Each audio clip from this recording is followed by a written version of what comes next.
Hello friends, welcome back to KL2 US channel Big Boss Tamil Season 9 Day 88.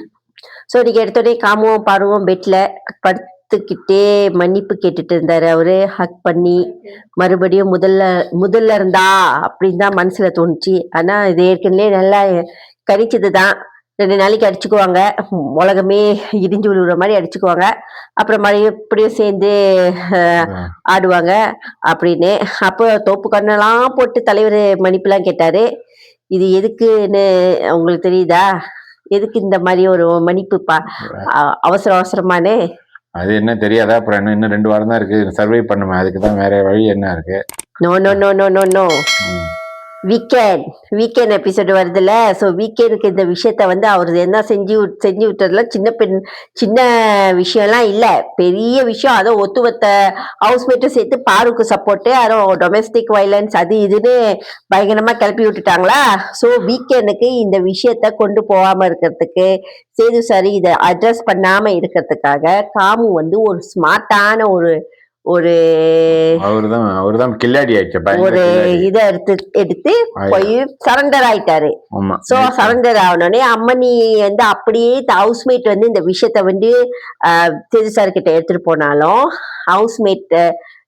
போனாலும் பாரு madam காப்பாத்தி விட்டுருவாங்க கண்டிப்பா. சோ அதனாலதான் பாரு வந்து காமு கிட்ட என்ன சொன்னாங்க, லாஸ்ட் 2 days வந்து நான் உன்னை பத்தி சேண்ட்ரா கிட்ட குழம்பிட்டு இருந்தேன் அப்படின்னு இருந்தேன். ஏன்டா இப்படி பண்ண அப்படின்னு, கொஞ்சல் என்ன ஊடல் என்ன, அப்புறம் கட்டி பிடிச்சி முத்த கொடுக்கறது என்ன, அப்படிதான் இருந்துச்சு. அத அப்படி ஒரு இடத்துல சொன்னாங்க பாத்தீங்களா, புருஷன் பொண்டாட்டி மேட்டர்ல வந்து 3rd person தலையிடக்கூடாதுன்னு. அதே மாதிரிதான் இப்ப நடந்து முடிஞ்சுச்சு. இவங்க 2 பேர்த்து பிரச்சனைல யாருமே தலையிடாம இருந்திருக்கலாம். கடைசியில அவங்களுக்குலாம் பல்பு இவங்க 2 பேரும் சேர்ந்துட்டு ஆடுறாங்க. இது எல்லாருக்கும் தெரியாம இருக்காது. ஆக்சுவலி என்னன்னா, அவங்க ஏற்கனவே தெரியும், காமோ பத்தி தெரியும். முதல்ல வாரம் 1ல இருந்து அங்க இருக்காரு. ஏதாவது ஒன்று சண்டை போட்டுட்டு அடுத்தது வந்து பயங்கர மன்னிப்பு கேட்டுருவாரு. அவருக்கு வந்து அங்க வீட்டுல வந்து அவர் சாரி எல்லாம் அங்க எல்லாருக்குமே வந்து ஒரு பூரி மாதிரி நினைக்கிறேன், எதுவுமே பேசுறதே கிடையாது. சாரி வந்து என்னன்னா, ஒரு கடையில வைக்கிற பொருள் மாதிரி, எவ்வளவு வேணாலும் செஞ்சிடலாம், அடுத்து செஞ்சு முடிச்ச உடனே சாரி கேட்டா முடிஞ்சு நார்மல் ஆயிடுவாங்க. இந்த மேடம் வந்து நீ என்ன இப்படி பண்றதெல்லாம் பண்ணிட்டு, அவர் வந்து வெளியில போய் தான் ப்ராப்பரா மன்னிப்பு கேட்பாரு. அது வேற சொல்றாரு, வெளியில போய் என்னத்த மன்னிப்பு ப்ராப்பரா கேட்பாருன்னு தெரியல. இங்கே இத்தனை வீடியோ கேமராக்கு முன்னாடி மன்னிப்பு கேட்க தெரியாதவர், அதுலயும் செலக்டிவா பண்றாரு. நான் அதுக்கெல்லாம் மன்னிப்பு கேட்க முடியாது, இதுக்கு தான் மன்னிப்பு கேட்பேன் அப்படின்னு வேற சொல்லிக்கிட்டு இருக்காரு. அவங்க அடிச்சதுக்கு சும்மா தட்டினதுக்கெல்லாம் மன்னிப்பு கேட்க மாட்டாரா, அதுக்கெல்லாம் அது பண்ணது. அப்புறம் வந்து என்னன்னா, ஹாப்பி நியூ இயர் சொன்னாங்க. ஹாப்பி நியூ இயர் சொல்லி ஹகிங் கொடுத்து மறுபடியும் ஒண்ணு செஞ்சுட்டாங்களா. சாண்ட்ரா பத்தி குறை சொல்லிட்டு இருந்தாரு. சோ ஒண்ணு மட்டும் எனக்கு நல்லா தெரியுது, பாருக்கு வெக்கம் மானம் சூடு சொர்ணம் இது எதுவுமே இல்லை, அவ்வளவுதான் சொல்ல முடியும். அப்புறம் வேற சாண்ட்ரா தான் சொல்லி பாரு வந்து பிரெயின் வாஷ் பண்றாங்க அப்படின்னு சாண்ட்ராவுக்கு பாய ஆரம்பிச்சிட்டாரு. இப்ப அடுத்தது அப்புறம் காலையில மார்னிங் சாங் போட்டாங்க. மார்னிங் சாங் போட்டோன்னே இது நடுராத்திரியில வந்து இவங்க 2 பேரும் அன்அஃபிஷியலா சேர்ந்த ஒரு விஷயத்த வந்து இவரு போய் அஃபிஷியலா எல்லாத்துக்கிட்டே தெளிவுபடுத்துறாரு. அதாவது யாருக்கிட்டனா, சாண்ட்ரா, சப்ரி அண்ட் வினோட், அவங்க 3 பேரும் உட்காந்துட்டு இருக்க போறோம். அவங்க 3 பேரும் நல்லா கடுப்பாயிட்டாங்க, நல்லாவே தெரியுது. ஸோ எல்லாரும் மொத்தமா சேர்ந்து சப்ரி தலைமையில என்ன சொன்னாங்கன்னா, இதுக்கப்புறம் நீங்க 2 பேரும் எப்படி அடிச்சுக்கிட்டாலும் எப்படி சேர்ந்துக்கிட்டாலும் டோன்ட் இன்வால்வ் அஸ், நீங்களா அடிச்சுக்கிட்டு நீங்களா சேர்ந்துக்கோங்க, எங்களை வந்து இதுல இருக்கக்கூடாது அப்படின்னு சொல்லிட்டாங்க. சோ அது ஒரு நியாயமான பேச்சு. இதுதான் நான் முன்னாடி சொன்னேன், அது வந்து 2 பேரும் அடல்ட், அவங்க இன்னைக்கு பண்ணிக்குவாங்க, நாளைக்கு சேர்ந்துக்குவாங்க. 3வது ஆளை போய் மூக்க நடிச்சுட்டு இந்த விக்ரம் மேல தேவையில்லாம போய் தலைமையில ஈடுபட்டு, நீ பேசக்கூடாது, என்ன சின்ன பேபியா, நீ ரூல் போட்டுக்கிட்டு இருக்காரு அங்க போயிட்டு, நீ பேசக்கூடாது, அதெல்லாம் பேசாத, நாங்களாம் எல்லாம் பேசி டிவிக்கு முன்னாடி வந்துருச்சு, அதனால பேசுறோம் அப்படின்னு சொன்னாரா. இப்ப வந்து பல்ப் வாங்கிட்டாரு அவரும். இப்ப சாண்ட்ராவுக்கும் ஒரு பெரிய பாடம் தான் இது, லெசன். காமு வந்து வேணும்னே போய் சாண்டா கிட்ட வந்து உரண்ட எடுத்துக்கிட்டு இருந்தாரு. ஸோ நீங்க பின்னாடி பேசுறீங்க, பின்னாடி சண்டை போடுவீங்க, மின்னுக்கு பேச மாட்டீங்க, என்ன உங்களுக்கு பிடிக்காது தானே, அப்படி இப்படின்னு தேவையில்லாம அவங்கள வந்து வம்பிழுத்துக்கிட்டு இருந்தாரு. ஸோ அவங்களும் கடுப்பாகி பயங்கரமா டென்ஷன் ஆகி கத்திட்டு போயிட்டாங்க. ஆனா அந்த நேரத்துல பாருங்க, இதே சாண்ட்ரா வந்து பாருவும் காமும் சண்டை போடும்போது எப்படி பாருக்காக வந்து நின்னாங்க கடைசியில, பாத்தீங்களா? இதுதான் உலகம். பாரு வந்து அப்படியே அப்படி அப்படியே அமைதியா அடக்கற கோழி மாதிரி அடக்கத்துக்கிட்டு இருக்காங்க. அதுல ஒரு வார்த்தை பேசல. டிஸ்டர்ப் பண்ணிட்டாங்க. அவங்க தான் டிஸ்டர்ப் பண்ண உச்சி கொடுத்து டிஸ்டர்ப் பண்ணா. அப்புறம் சாண்ட்ரா நல்லா கேட்டு விட்டதும் அப்புறம் வராங்க, டேய் விடுடா விடுடா விடுடான்ட்டுன்னு. இது வந்து பார்வை பத்தி நமக்கு தெரியாதா? நான் எல்லாரையும் பத்தி கோசிப் ஆனா சாண்ட்ரா வந்து நல்லாதான் பார்வை கேட்டாங்க. உன்னாலதான் அவன் இப்படி எல்லாம் பேசிட்டு இருக்கான் அப்படின்ட்டுன்னு சொன்னாங்க. சாண்ட்ரா வந்து என்ன சொல்றாங்க, உனக்காக நான் பேசி இவ்ளோ வாங்கி கட்டிக்கிறேன், இது எனக்கு தேவையா அப்படின்னு. உடனே அவங்களோட வழக்க போன டைலாக், என் குழந்தைங்க பாக்குறாங்க என்னை அவன் ஃப்ராடு சொல்லிட்டேன். உலகத்திலேயே அவங்க குழந்தைங்க மட்டும் தான் பிக் பாஸ் பாக்குறாங்க, மத்தவங்க யாருமே பாக்கல. இவங்க மத்தவங்க எல்லாம் சொன்னா அதுல தப்பு இல்லை. ஏன்னா அவங்க வீட்டுல அம்மா அப்பா சொந்தக்காரங்க யாருமே இருக்க மாட்டாங்க, குழந்தைங்க எல்லாம் அவங்களுக்கு இல்ல. இவங்களுக்கு மட்டும் தான் உலகத்திலேயே புதுசா இருக்கு, குழந்தை இருக்கு. அவங்க 3 பேர் மட்டும் தான் இந்த பிக் பாஸ் உட்காந்து பாத்துட்டு இருக்காங்க. ஆமா. அதுல வந்து என்னன்னா, பாரு நீ பேசாதன்னு போயிட்டு, அப்புறம் சாண்டா வந்து மறுபடியும் போய் இவங்க பாரு வந்து என்ன சொன்னாங்க, ஏய் போய் சொல்லு அப்படின்னு. அப்பயும் வந்து அவர் சொல்றாரு, காமு வர்றதுக்கு என்னன்னா, பாரு சொன்னதுக்காக நான் வரேன் அப்படின்ட்டு வராரு. சாரி கேட்கிறவர் வந்து வந்தாரு, உங்க காதை பொத்திட்டு போயிட்டாங்களா, அதுக்கு ஒரு சாரி கேக்குறேன். அதுவும் அந்த சாரி வந்து அவரா வந்து கேட்கல, பாரு சொல்லிதான் கேட்க வந்தாரு. விக்ரம் அரோரா வந்து அவங்க 2 பத்தியும் சாண்ட்ராவை சமாதானம் பத்திக்கிட்டு இருந்தாங்க. சோ அப்ப சாண்ட்ரா என்ன சொல்றாங்கன்னா, இந்த பாரு போய் காமுக்கு வந்து சொல்லி கொடுத்து தான் இப்படி கேக்குறான் அப்படி இப்படின்ட்டு அவங்க பக்கத்துக்கு வர சொல்லிக்கிட்டு இருந்தாங்க. அப்புறம் பாரு வந்து சொன்னாங்க, இது நமக்காக அவங்க வந்து நிறைய இடத்துல நின்று இருக்காங்க, விச் இஸ் ட்ரூ. அவங்க வந்து சாண்ட்ரா கிட்ட காமுவும் போய் தனியா பேசியிருக்காரு, பாருவும் தனியா பேசியிருக்காங்க. ஸோ அவங்க வந்து நின்று இருக்காங்க. ஸோ அதுக்காக வந்து நீ மதிப்பு கேட்கணும். பாரு உனக்காக அல்ல, நமக்காக போய் அப்படியே கெஞ்சி கொஞ்சி பாத்ரூம்ல வந்து ஹக் பண்ணி வர சொல்லி போய் பேசுடா அப்படின்ட்டுன்னு ஏதோ கண்ட்ராவி பண்ணி தொலைங்கன்னு தான் இருந்துச்சு. அப்புறம் விக்ரம் வந்து நல்லா சொல்லிட்டாரு. ஐ மீன் உடச்சு சொல்லிட்டாரு. என்ன சொன்னாருன்னா, I don't like you and பாரு டாக் டு ஈச் அதர் அப்படின்னு சொல்லிட்டாரு. But who are you to say that? அதேதான் எனக்கும் புரியல. அவர் யாரு? You are not a brother, mother, father or any close relative. Who are you to say that? நான் ஒரு நாட்டம்மா மாதிரி நினைக்கிறேன். வீட்டுல வந்து அவர் நாட்டம்மா ஆயிட்டாருன்னு நினைக்கிறேன். பெரியவர் ஆயிட்டாரு. அவர் தான் எல்லாருக்கும் ஐடியா கொடுக்குறது, அவர் சொல்றதான் எல்லாம் கேட்கணுங்க மாதிரி இருக்கு. பின்னாடி வரேன், அதுக்கு என்ன மேட்டர் ஏன்னு. இப்ப வந்து என்னன்னா, அடுத்தது வந்து என்னன்னா, சபரி நல்லா கேட்டாரு. ஆனா உண்மையா சொல்லணும்னா, காமுக்கு வந்து சாண்ட்ரா மேல வந்து என்ன ஒரு கோபம்னா, அது வந்து இந்த மேட்டர் மட்டும் அவருக்கு கோபம் இல்ல. அவருக்கு வந்து அந்த சாண்ட்ரா வந்து அந்த இதை இழுத்து விட்டாங்க தெரியுமா?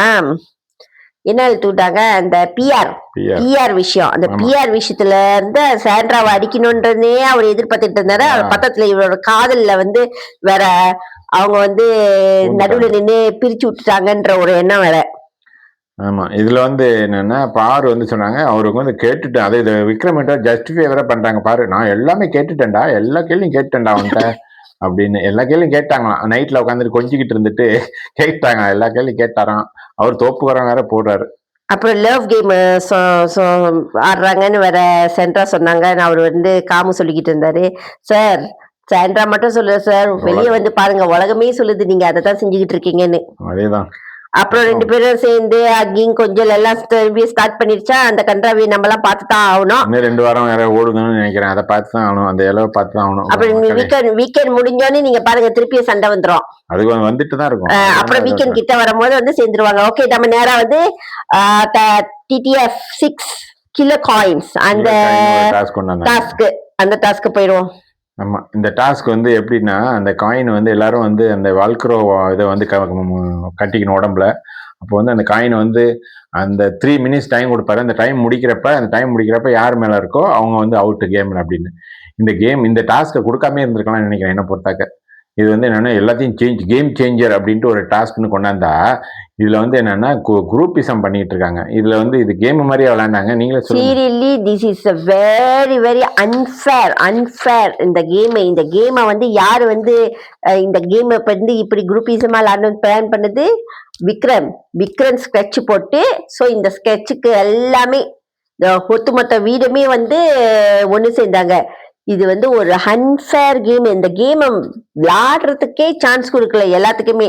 எல்லாம் போய் கும்பலா ஒரு ஆளை தூக்கி கடைசியில வந்து ஸ்கெட்ச் போட்டவர் வந்து பாயிண்ட் எடுத்தாரு. அது ஏற்கனவே அவர் பாயிண்ட் பிளான் பண்ணி தான் போனது. ஸ்கெட்ச் போட்டவர் வந்து எப்படி போட்டாருன்னா, அதை போட்டார். ஃபர்ஸ்ட் வந்து யாரை அட்டாக் பண்ணாங்க? சபரி. ரெண்டாவது காமு. ஒரு செகண்ட்குள்ள இல்ல, அப்படியே உடனே பிடிச்சிட்டு அவர் விளையாடவே இல்லை. அட்லீஸ்ட் ஓடி பிடிச்சினாலும் பரவாயில்ல, ஒவ்வொருத்தரா அப்படி புடிச்சிட்டு 8 பேர் மேல உட்கார்ந்தா எப்படிதான் பண்ண முடியும் அந்த ஒரு ஆளால?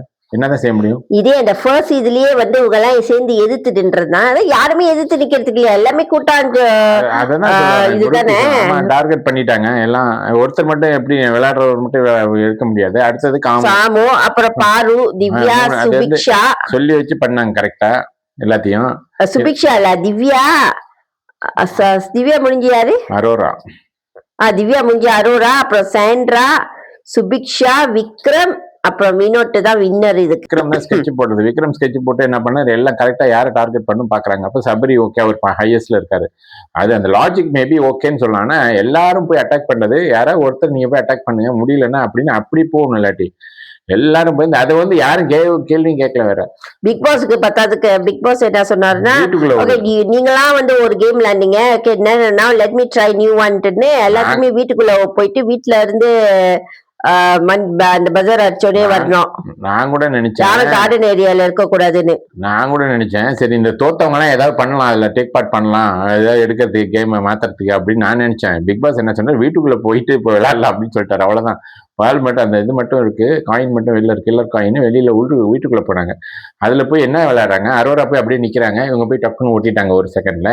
அப்புறம் சுபிக்ஷா வந்து பயங்கரம் பிளான் பண்ணாங்க கடைசியில வின் பண்றதுக்கு 2 பாயிண்ட்டுக்கு 1 பாயிண்ட கூட எடுக்கணும்ட்டு. அதுல வந்து உண்மையா அந்த இடத்துல தான் கொஞ்சம் கான்டெஸ்ட் மாதிரி தெரிஞ்சது. கேம் என்னன்னா விக்ரம்னு கானா வந்து விரட்டிட்டு இருந்தாரு. அப்பயும் வந்து சுபிக்ஷா வந்து விக்ரம் மேல போடவன் இவரு மேல போடுறதுக்கு விரட்டிட்டு இருக்காங்க. ஏன் அதை ஓடி போய் விக்ரம் மேல போட்டா ஈஸி தானே? சுபிக்ஷா ஏன் அங்க போடல? எப்படி அண்ணனை காப்பாத்த தானே பார்ப்பாங்க. அதேதான் என்னன்னா அவர் வந்து வெளியில அப்படியே நின்றுட்டு இருக்காரு ரிலாக்ஸா நின்றுட்டு இருக்காரு. இவர் அப்படி விரட்டுறாங்க தாவுறாங்க மேலே ஏறுறாங்க கிச்சன்ல ஓடுறாங்க. ஆனா வினோத் அட்டாக் பண்ணாங்க ஒழிஞ்சு விக்ரம் அட்டாக் பண்ணல யாரும். ஏன்னா அவர் தான் தலைவர் போட்டது. ஸோ இது வந்து டோட்டலி அன்ஃபேர் கேம். குரூப்பிசம் ஃபுல்லா பேஸ் பண்ணி இந்த ஒரு கேம். இதை வந்து இந்த வந்து கேமே நம்ம வந்து கன்சிடர் பண்ணக்கூடாது. இது பிக் பாஸ் பார்த்துட்டு இருக்காரு ஒருத்தையும் தோக்க சொல்லிட்டு இருக்காரு எதுவும் பண்ணாம. ஏன்னா இது வச்சிருப்பாங்க மேபி வீக்கெண்ட்ல பேசுறதுக்காக. ஏன்னா வீக்கெண்ட்ல பேசுறதுக்கு அப்புறம் டாபிக் இல்லையே.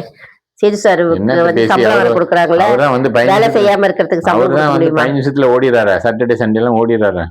அப்புறம் பாரு காமு அண்ட் வினோட் 3 பேரும் சேர்ந்து வந்து இந்த கேமை பத்தி பேசிக்கிட்டு இருந்தாங்க. ரொம்ப நியாயமான பேச்சு. அதாவது என்ன சொல்லிக்கிட்டு இருந்தாங்கன்னா இதைத்தான் நம்ம இப்ப சொன்னது. விக்ரம் யாரு வந்து ஸ்கெட்ச் போடுறதுக்கு இந்த ஸ்கெட்ச் போட்டது பத்தது இல்லாம இவங்க எல்லாம் சேர்ந்து அந்த ஸ்கெட்சை வந்து ஃபாலோ பண்றாங்களே அவங்களெல்லாம் என்ன சொல்றது அப்படின்ட்டு பேசிக்கிட்டு இருந்தாங்க. மத்த ஹவுஸ்மேட் எல்லாம் சேர்ந்து இவங்க 3 பேரையும் பத்தி பேசிக்கிட்டு இருந்தாங்க. என்ன பேசிக்கிட்டு இருந்தாங்கன்னா அதாவது பாரு வந்து சபரிக்கே வந்து சத்தல. ஆனா காமுக்கு வந்து காமு கையேடு அப்படின்ட்டு வந்து சப்போர்ட் பண்ண வந்துட்டாங்க அப்படின்ட்டு அவங்க எல்லாம் வந்து புறணி பேசிக்கிட்டு இருந்தாங்க. அப்புறம் ஹவுஸ்மேட் எல்லாத்துக்குமே ஒரு சர்ப்ரைஸ் வந்துச்சு. சர்ப்ரைஸ் வந்து எல்லாரும் அப்படியே அடிச்சு பிடிச்சிட்டு இந்த சாப்பாடு போய் ஸ்டோர் ரூமுக்கு எடுத்தா எல்லாத்துக்குமே பல்பு அதாவது புது உடுப்பு வந்துச்சு. அப்புறம் பிக் பாஸ் சொன்னாங்க இந்த உடுப்பு எல்லாம் போட்டு நல்லா கிளம்பிட்டு எல்லாருமே ரெடி ஆவாங்க உங்களுக்கு எல்லாம் டின்னர் இருக்கு சேது சார் கிட்ட இருந்து நியூ இயர் டின்னர் இருக்கு. ஸோ யாரும் சமைக்க வேணாம் எல்லாம் ரொம்ப எக்ஸைட்டடா புது உடுப்பு எல்லாம் போட்டுட்டு சாப்பிடறதுக்கு போய் என்ஜாய் பண்ணாங்க. ஸோ அதுதான் இன்னைக்கு உள்ள எபிசோட். ஆமா இதுல வந்து என்னன்னா கடைசியா முன்னாடி சொல்ல மாட்டேன் விக்ரம் பத்தி. விக்ரம் வந்து நான் நியாயவாதி எல்லாத்துக்கும் நியாயம் அப்படியே தப்பு செஞ்சா உடனே சாரி கேட்பேன் அப்படின்னு சொல்லவரு இந்த டாஸ்க்ல வந்து எங்க போச்சு அவரோட நியாயமான விளையாட்டுலாம் எங்க போச்சு? அவர் ஜெயிக்கணும்னா எல்லாத்தையுமே வந்து இன்ஃப்ளூயன்ஸ் பண்ணி அவர் ஜெயிச்சிட்டாரு கடைசியில. சோ மத்தவங்க எல்லாம் வந்து பல்ப் வாங்கிட்டாங்க. இதெல்லாம் வந்து உண்மையிலேயே ஒருத்தனை வந்து இது வந்து எப்படி திருப்பாங்க ஒருத்தனை போட்டு அப்படியே எல்லாரும் ஏறி உட்காந்து சாத்தி அவனுக்கு விளையாடுறதுக்கு ஒரு வாய்ப்பே கொடுக்காம நீ வந்து போட்டு அமுக்கிறது இதெல்லாம் சுத்தமா ஒரு கேவலமான ஒரு ஒரு ஒரு கேம் அப்ரோச். சீரியஸ்லி இத பத்தி பேசுறதுக்கு வேற ஒண்ணுமே இல்ல ஃப்ரெண்ட். ஓகே இந்த வீடியோ உங்களுக்கு பிடிச்சிருந்தா மறக்காம லைக் பண்ணுங்க ஷேர் பண்ணுங்க சப்ஸ்கிரைப் பண்ணிட்டு பாருங்க. பெல் பட்டனை பிரஸ் பண்ணுங்க ஃப்ரெண்ட்ஸ். பை.